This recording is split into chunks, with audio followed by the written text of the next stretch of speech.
kalau dia minta. Bung Patra dulu baru aku. Oh, boleh. Baik, ya.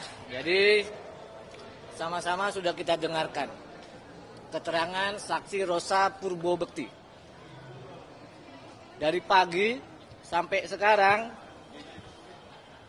jam 5.30 ternyata apa yang diberikan, disampaikan, dinyatakan oleh saudara Rosa itu tidak ada yang baru. Kenapa tidak ada yang baru? Karena Rosa tadi menyampaikan penghargaan dia, penilaian dia, pendapat dia tentang transkrip percakapan. Katanya ini petunjuk. Ya. Kalau petunjuk transkrip, makanya tadi ditanya. Ini yang saudara jelaskan, percakapan antara siapa? Katanya tadi, ini Harun Masiku dan Nur Hasan. Kalau begitu, yang dipanggil Harun Masiku. Yang dipanggil Nur Hasan. Nggak perlu orang ini datang. Ya. Sekali lagi, poin yang pertama, tidak ada fakta baru. Yang kedua, penuntut umum tadi pagi sampaikan, saudara Rosa hadir itu tidak ada kaitannya dengan pembuktian suap. Ya. Jadi, saya ulangi, Rosa hadir dalam persidangan tidak ada kaitannya untuk membuktikan Pak Hasto terlibat perkara suap. Pertanyaannya, ketika ditanya, apakah saudara Rosa yang alami, lihat langsung, dengar langsung, saksikan langsung, ya, melihat Pak Hasto merintangi penyidikan, apa jawabnya tadi? Hah? Nggak ada. Ya. Jadi, saya ini mungkin ya, jadi hafal ibu bapak. Kalau tidak ada bukti, ya, mohon majelis hakim berani bebaskan Pak Hasto. Itu dari saya.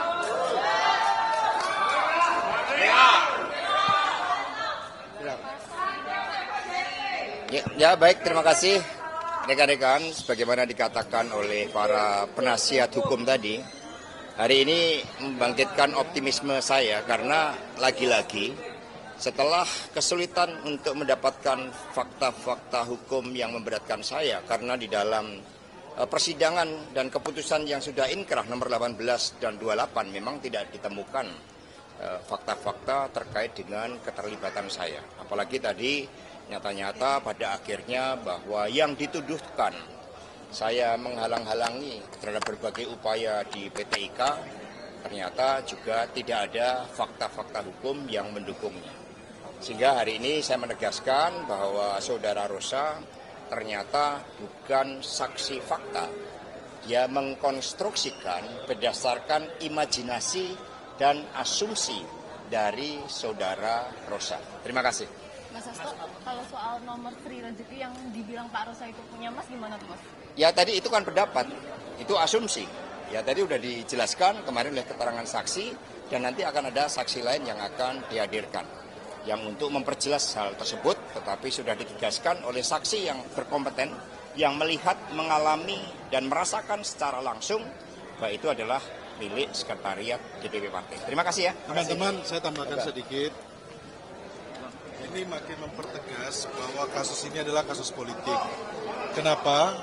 Karena pada hari ini persidangan yang sudah berjalan 8 kali, ke 9 kali, bahwa tidak ada bukti yang terkait dengan Mas Hasto Kristianto.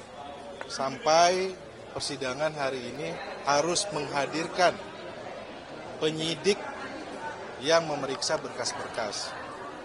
Kami tadi sudah tanyakan, penyidik periksa penyidik. Mohon maaf, mungkin ini baru pertama kali dalam sejarah persidangan, penyidik diperiksa di persidangan sebagai saksi fakta. Biasanya kan penyidik dihadirkan itu sebagai saksi verbalisan. Tapi hari ini dihadirkan untuk menjadi saksi fakta. Tentunya ini adalah kemunduran dalam proses hukum acara pidana.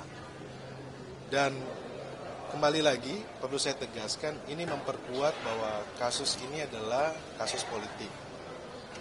Kasus yang menurut hemat kami terlalu dipaksakan. Ini adalah membuktikan ini adalah kriminalisasi politik hukum kepada PDI Perjuangan. Kalau saya tadi menyimak di persidangan bahwa dari tim kami menanyakan terkait dengan BAP Nur Hasan, yang Nur Hasan menjelaskan ada 2 orang badan tegap mendatangi Nur Hasan, kemudian memencet teleponnya, kemudian ternyata menelpon dengan Harun Masiku, kemudian diarahkan berbicara soal yang Harun Masiku menanyakan soal bapak, dan bapak yang dimaksud oleh Nur Hasan itu adalah bapak kedua orang tersebut, karena 2 orang tersebut mengarahkan. Nah, dari tim pengacara tadi sempat menanyakan kenapa tidak dikejar 2 orang badan tegap tersebut supaya perkara ini menjadi terang. Itu juga pun tidak bisa dijawab oleh saudara Rosa. Jadi teman-teman, dari persidangan yang sudah berjalan ini kami melihat tadi masih ada demo lagi, demo bayaran yang meminta supaya Mas Hasto dihukum. Ini semakin memperkuat juga dengan persidangan di dalam bahwa kasus ini merupakan kasus pesanan politik yang memang ingin memenjarakan Mas Hasto Kristianto dan ingin mengganggu PDI Perjuangan. Persidangan akan berjalan lagi, kita akan hadirkan saksi, kalau setelah ada jaksa penuntut umum tentunya dari kami akan menghadirkan saksi-saksi yang meringankan dan saksi ahli yang akan kita sampaikan supaya perkara ini terang dan bersesuaian dengan putusan nomor 18 dan nomor 28 2020, di mana di dalam putusan 18 dan 28 tidak ada kaitannya dengan Mas Hasto Kristianto, Sekjen PDI Perjuangan kasus ini. Oke teman-teman, makasih. Ada yang disampaikan? Begini, saya ada satu hal saya kira yang perlu mendapat perhatian kita secara baik. Saudara Rosa menerangkan tadi, beberapa kegiatan, terutama berhubungan dengan kegiatan mengikuti Mas Hasto, yang tadi ada catnya dia tampilkan, itu dia berikan juga kepada saksi yang lain, yaitu saksi Rizka Anungnata. Ini artinya apa? Ini adalah salah satu bentuk persekongkolan untuk mencoba menghukum Mas Hasto. Kita nggak tahu ini pesannya dari mana, tetapi yang pasti kita selama ini kita pahami dan kita alami dan kita rasakan bahwa politisasi dan kriminalisasi ini dijadikan satu. Dalam hal ini untuk menghancurkan harkat dan martabatnya Mas Hasto. Nah ini saya kira yang harus kita lihat betul secara baik. Saya tidak tahu implikasinya nanti dengan kegiatan-kegiatan politik kita pada masa yang akan datang. Tetapi satu hal yang bisa kita pastikan bahwa rekayasa ini, makanya saya tanya tadi mengenai satu keadaan yaitu mobil yang mereka katakan mobil itu berada di komplek PT IKA. Itu bukan, itu di jalan di bundaran Teguh Umar. Kenapa? Karena saya tahu itu. Saksi tidak melihat. Saksi tidak melihat sebenarnya mobil itu berada di PT IKA. Itu satu. Kemudian kedua, dia menerangkan juga bahwa mereka tidak pernah memanggil orang-orang yang dikatakan menghalangi mereka. Yang ketiga, dia terang-terangan mengatakan bahwa ada penghalangan yang dilakukan oleh pimpinan KPK yang lama. Tetapi kan ketika ditanya apakah mereka pernah dipanggil, saksi mengatakan tidak pernah dipanggil. Saya cuma mau mengatakan bahwa yang kita khawatirkan adalah forum pengadilan ini digunakan oleh orang-orang tertentu untuk melakukan balas dendam terhadap pimpinan-pimpinan KPK yang lalu. Saya nggak tahu ini maksudnya apa, tetapi yang pasti itu yang bisa kami lihat. Saya kira itu yang bisa saya sampaikan. Kita tunggu saja minggu depan, keterangan saksi-saksi ini juga akan dibuat seperti apa. Tetapi sekali lagi mari kita cermati bersama-sama bahwa proses hukum yang dilakukan dengan cara seperti ini bukan hanya tidak baik, tetapi ini merusak sistem hukum kita. Ini yang harus kita perhatikan. Ya, teman-teman. Kira gitu. Saya mau tambahkan sedikit. Tadi kan ditampilkan di chat terkait dengan dana 400 juta yang disampaikan oleh Saiful kepada Harun Masiku. Nah, di sini saya pengen sampaikan, ini bersesuaian dengan keterangan Doni yang pada sebelumnya menyampaikan bahwa Doni kenapa menyampaikan uang itu dari Mas Hasto agar saudara Saiful buru-buru mengambil uang tersebut. Ini terdapat persesuaian. Nah, kami harapkan bahwa nanti kalau saudara Saiful Bahri hadir, ini bisa menjelaskan kerangka ini secara utuh supaya perkara ini menjadi terang. Baik. Makasih ya. Terima kasih Pak. Menghadirkan penyidik sebagai saksi itu terlihat aneh gitu ya.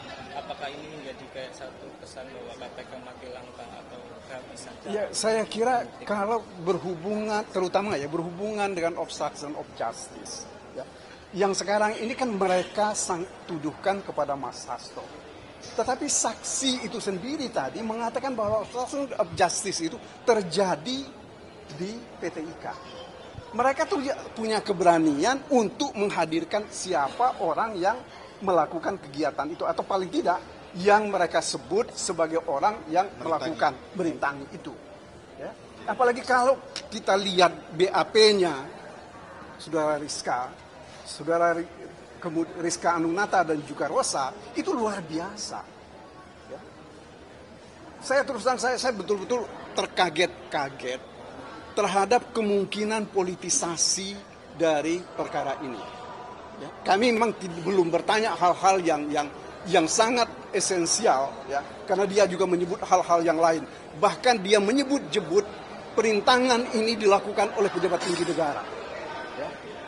Ini yang saya kira mesti kita cermati betul gitu loh. Ya, saya tidak mau menyebut orang itu karena tidak disebut oleh saksi tadi. Kalau andai kata dia sebut, pasti saya akan sebut. Ya. Oke? Oke. Makasih ya. Thank you.